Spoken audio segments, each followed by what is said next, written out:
totally ready. Oh my goodness, that was fast. Yeah, I like that hustle. No. It really gets the blood pumping. Yeah. I feel like I'm out of breath. Yeah, me too. Oh my goodness. Just give us a minute. Whew. Good afternoon, everybody.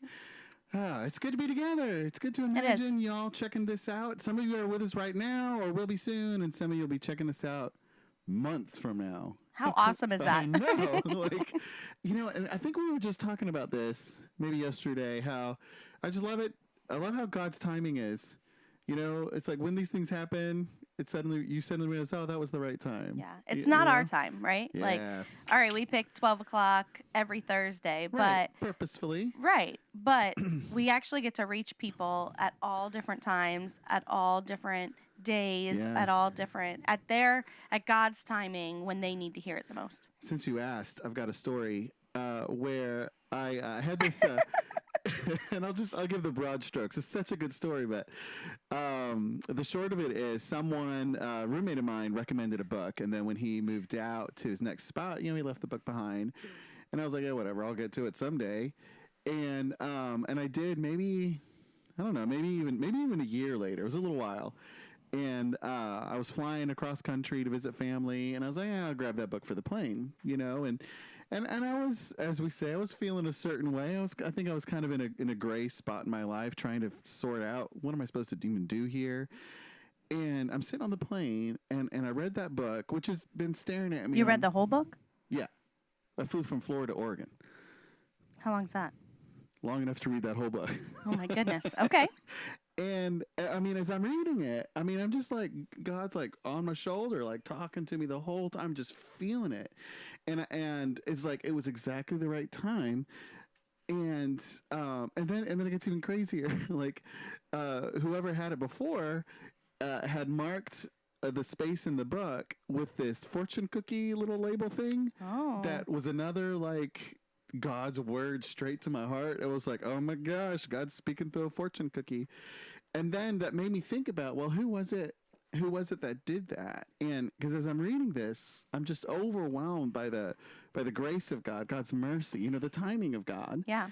And so I'm wondering, like, well, who was that soul who put that in there that I read at just the right time? And I go to the front, and the previous owner had written her name in there. Her name was Grace. Oh, I love it. I mean, come on, right? I love it. And it's all those things that people might write up as like, oh, whatever, coincidences and just little things that happen. But man, I tell you, God is in all that stuff somehow. He's in everything. He's in everything. So crazy. Yeah. So whenever you're watching this, God's in it. Yeah. And we were talking before, it's kind of a hard Sunday that's coming up. Mm-hmm. Right. That's why we gather as we do, or we've picked this time. It's to help us, keep moving from one Sunday to the next. We're in God's big story, and we're looking at the chapter. If you heard that, my dog is with us. I just can't. We're hungry, but that wasn't my stomach. Say hello, Gabby. Hello, Gabby. We're in the section where we're starting to push towards the kingdom of Israel actually becoming a kingdom of Israel. They don't have a king in the story, but that's what's coming. So this whole section is the rise of the king, and the tension is really building, the need. And what we're approaching this Sunday is they finally get their first king. And it starts out great. Everything is perfect. He's exactly the one that God picked for the role. And the story surrounding it, it's kind of like the little story I was just sharing, where to a greater degree, but it's all these little things along the way that weren't coincidences, but were spelled out in the story for us to read as indicators of God all over it. Yeah. Right? This isn't just some guy who, was reading the paper and like, you know what, I think I could be king. Let me apply for the job. Right. But it's not how it works. No, it's not how it works. But if it did, man, yeah. I don't think I'd want to be king. Anyways, keep going. I don't know. Or queen. Yeah, I don't know. It's a lot of pressure. Yeah. Anyway, that's actually what happens. The guy cracks under the pressure, and what started out great. He has some immediate success. dog is pulling the whole chair. Did you see me move? Yes. He had some immediate success, like over the top, awesome success. Not just like a good PowerPoint presentation, but stunning military victories. Right. When the Israelites don't even have weapons. Right. Right. That's a fun wrinkle to the story. No one's got swords, but they still whooped up on their enemies. Right. I mean, the people are just blown away. Clearly, this is God's man for the job. Right. And then he cracks under the pressure. And so what we were talking about before and what we'd like to just kind of air out with y'all is what's that like when you've got, a person, a relationship, yourself, where you've placed all this hope, all this evidence, like this is the right time, this is the right person, everything's right. And then it all just falls apart. It all just like falls apart. You fall apart, or this person on whom you were depending just isn't up to the job. Yeah. What's that like? How do you deal with that? I told you would have to have a story. I was like, maybe she's got something. No, not yet. I've been thinking though, I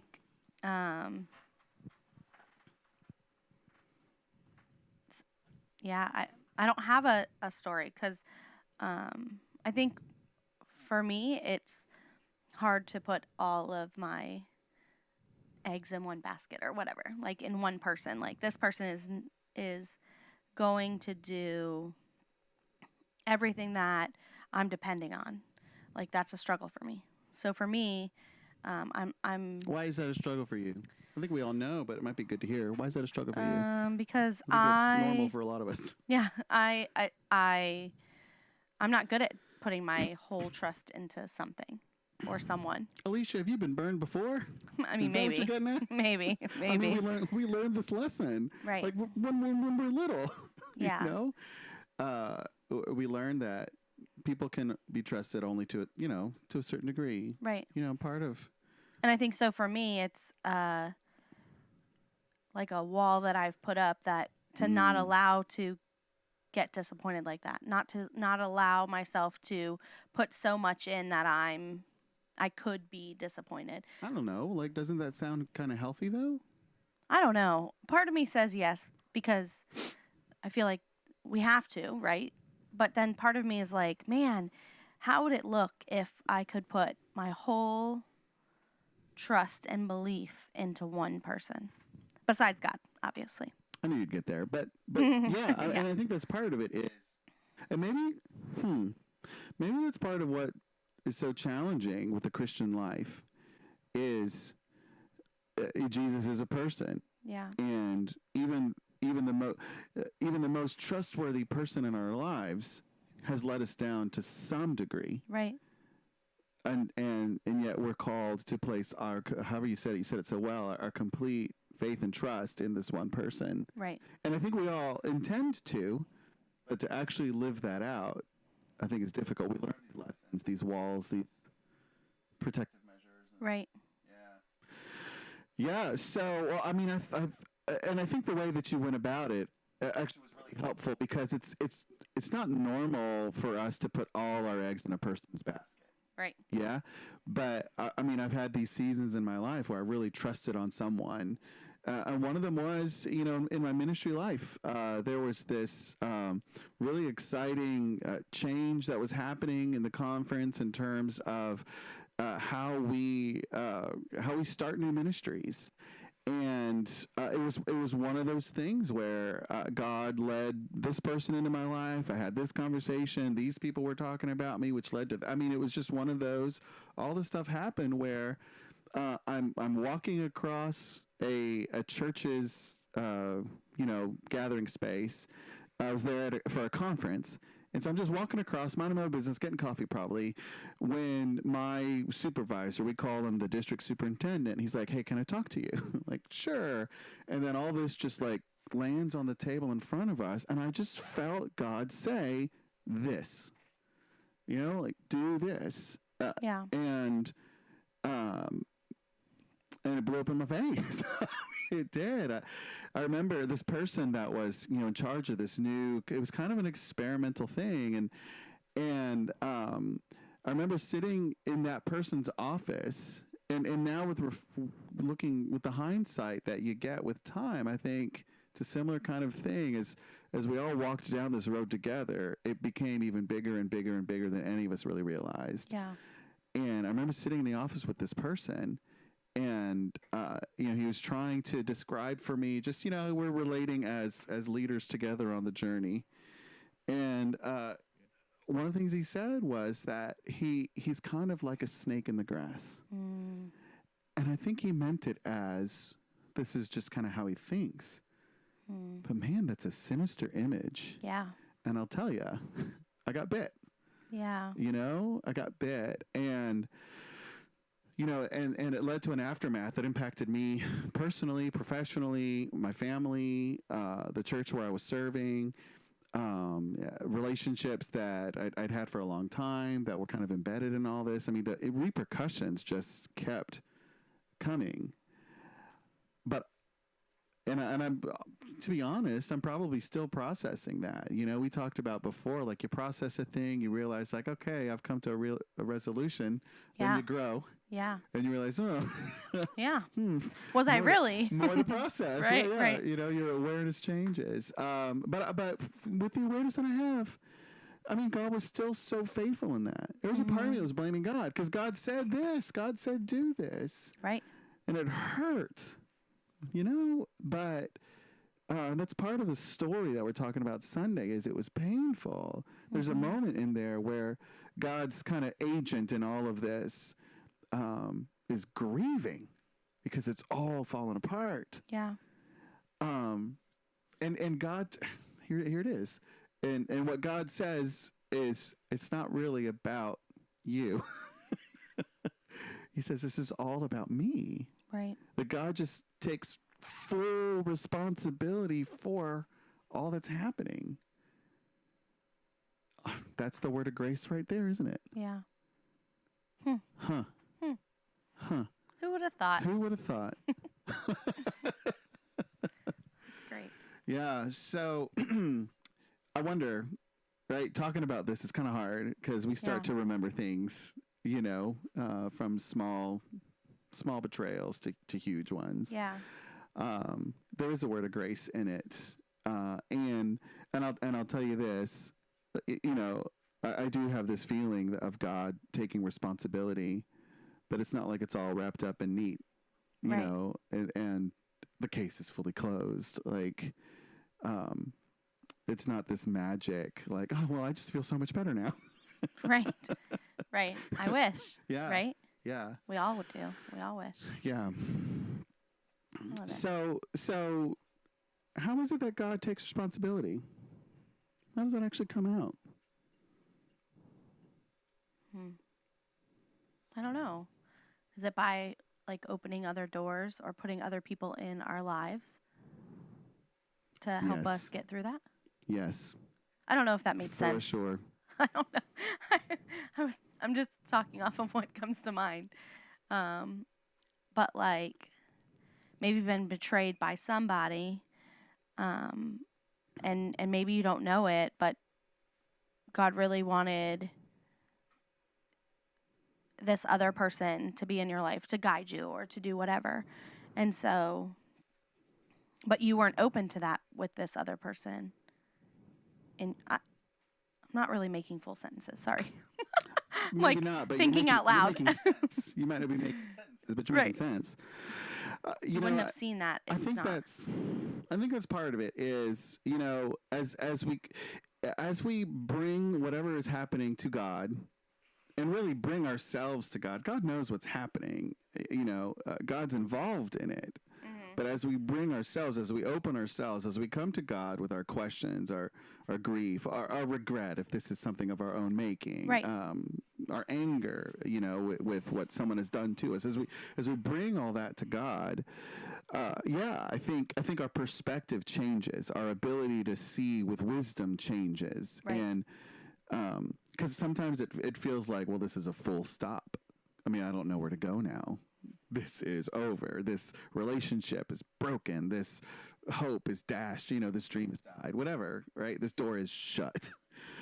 And I think as we, that's something that I'd love to tell people and try to remember, bring it to God. Yeah. I'm angry with you, Lord. Yeah. You know, I don't understand. I don't understand. How many times? I know. I don't understand.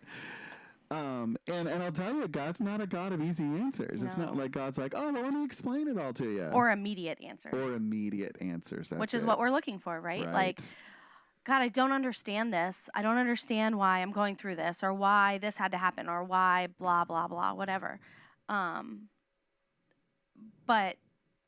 But there is an answer there. It just may not be right then. It may not be, and maybe you never get that answer. Right? But knowing that God is involved in it all and helping to, when we don't get in our own ways, to guide us through. Yeah. Do you understand the phrase murder board? No. Sounds awful. Yeah, it does. It's like from these cop shows or whatever, and they're like putting all the clues and clippings and pictures and evidence reports on whatever a board to try to figure out the case, right? I was listening to a podcast of some investigative journalists, and they were researching this entangled, just this big thing that happened over years.